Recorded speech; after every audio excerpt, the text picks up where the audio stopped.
One of the days when you go to the office and you learn a little bit about yourself and your team, and you get your teeth kicked in. And that happened today. We certainly didn't play our best basketball by any stretch. I thought before the game that we had a really good game plan and we were well prepared for it. We knew what they were going to do. They don't really deviate from what they do, and we couldn't stop them. I've been in the Atlantic 10 for 18 years as an assistant and as a head coach, and that's easily one of the 3 or 4 best teams that I have seen. They have positional size, they shoot the ball so beautifully, and they move the ball even more beautifully. That's a great basketball team that we played today with a tremendous veteran experience. And when you really look at our team, we're still, a very young team. We have some transfers that have experience, but really they didn't have a lot of experience from where they came from. And so Meg and Journey are really experienced players, and some of this is we're trying to figure it out on the fly. And today we certainly did not figure it out. But kudos goes to Richmond for being simply outstanding and playing a beautiful basketball game. And then I will say that I will say kudos to our team for never quitting and playing with great effort until the end of the game. We won the fourth quarter 24-18 with taking Meg, who never comes out of the game, out at 5 minutes, and them having starters in at the 3-minute mark. So I'll take that away, that was a good sign.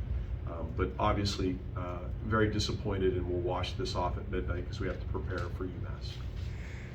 Dan, how important you mentioned, thank you, how important was it you mentioned with the fourth quarter, the willingness to fight? Just when you have wins and losses, the fight sometimes is even more important sometimes than the result. Just how important is it to maintain that fight for that Wednesday game? So we had a game plan that was different. We thought it would work. It's the first time all year that we've played zone, and it worked up until about the 7-minute mark, and then Ahlstrom went crazy. She was 5 for 9 from the 3-point line, and they were getting good looks at the basket. I'll say this in an emotional state, this will be the last time that we ever deviate from chaos, and that's pressing on every make and miss and trapping all over the floor. I'm disappointed that we just didn't, and like I said, I thought we had a really good game plan. They just made us look bad in that first and second quarter. The last time I felt like this was seriously probably UConn. And I'm not talking about UConn in the NCAA tournament. I'm talking about UConn when we played them up in Toronto, Canada. I give that much praise to how they played. They were very good today. So to answer your question, I feel really good about the fight that we had in the fourth quarter. I thought our kids had great effort, and they need to go wash this off the moment they leave the locker room and be ready to practice tomorrow so that we can get ready for UMass. Coach, in my 2 years here, this is probably the most animated I've ever seen you with the refs. I heard you yelling about handshaking a couple times. Can you just explain everything up until the fourth quarter? You thought that was the most animated? You haven't been to many games if you think that was the most animated I've been to.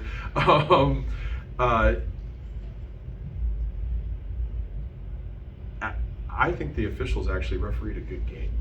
I will say that, I felt like we had some crashes at the rim where there was a lot of contact and we didn't get the foul call, and there was some fouls where they were soft on their end. But I thought they officiated a really good game, to be honest with you. And the official that called the tee on me had asked me earlier, "Do you want a tee?" And I was like, "I'll tell you when I want a tee," because I was trying to get our kids to fight. And I really do think highly of all 3 of them. I think they're really good officials. They had no bearing in the game today. It was simply just try to get our kids some fire, and I don't know if they responded to that or not. But I wanted them to know when we drive it to the basket and there's that kind of contact that I'm going to fight for them, especially in a game of this situation. Following up on the earlier question, when you decided to make that switch into zone, was that to make them uncomfortable, throw them off? And was that a case of just personnel, or was it more just about respecting what they can do? It's a little bit of everything. When you look at the analytics of it, analytically, they've played about 1,000 possessions of basketball this year before today's game, and 908 of those were against man-to-man, and only 100 possessions were against the zone. And we've never played a possession of zone all year, not one. So we thought the element of surprise, we thought the element of them not playing a lot against zone would have been able to help us, and maybe that would have been the case if they didn't come out and torch us early. It was a game plan that didn't work necessarily, and so we had to adjust, and we adjusted, but they just shot the ball so well and moved, and again, moved the ball so well. They're a very good team.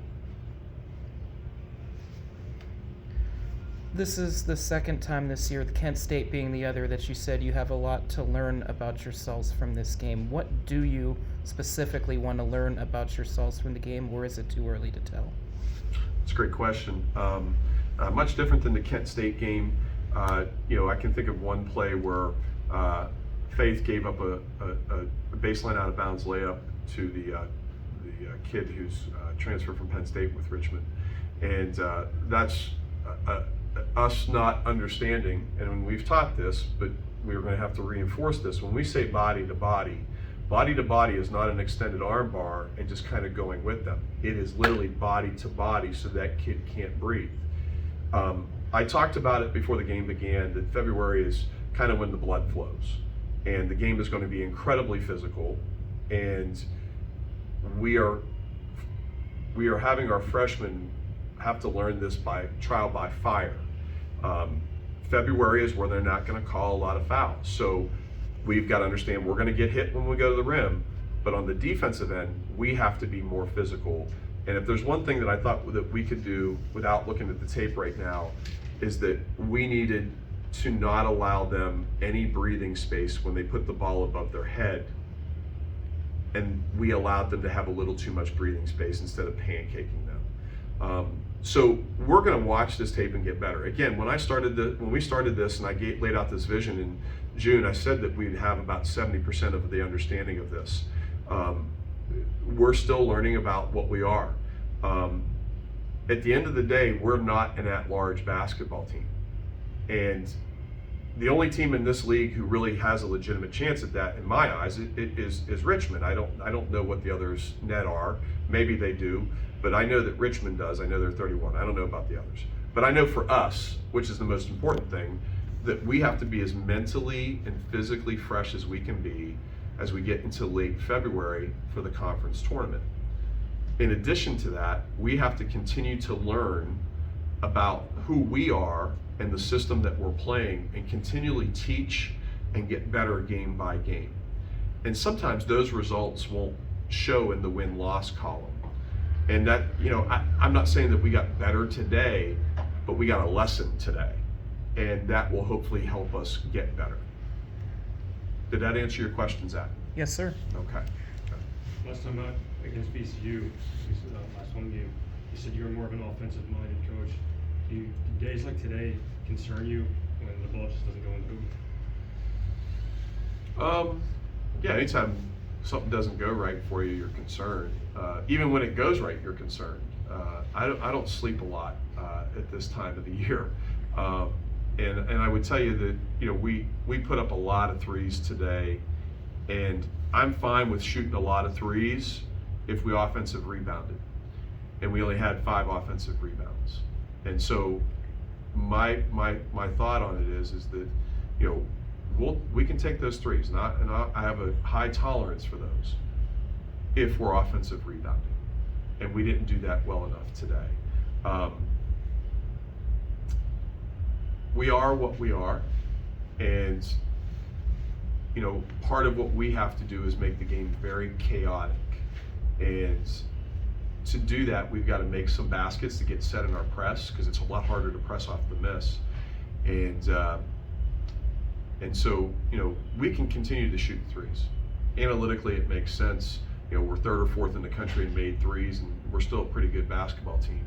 But we've got an offensive rebound at a much higher level, and we certainly did not do that today. I appreciate everyone coming out. It was a fantastic crowd today. Our marketing people and everyone associated with the athletic department did simply a wonderful job. I wish we could have given everyone a better game today against a great opponent. We will on Wednesday, and we will get better, but I wanted to say thank you for supporting women's basketball.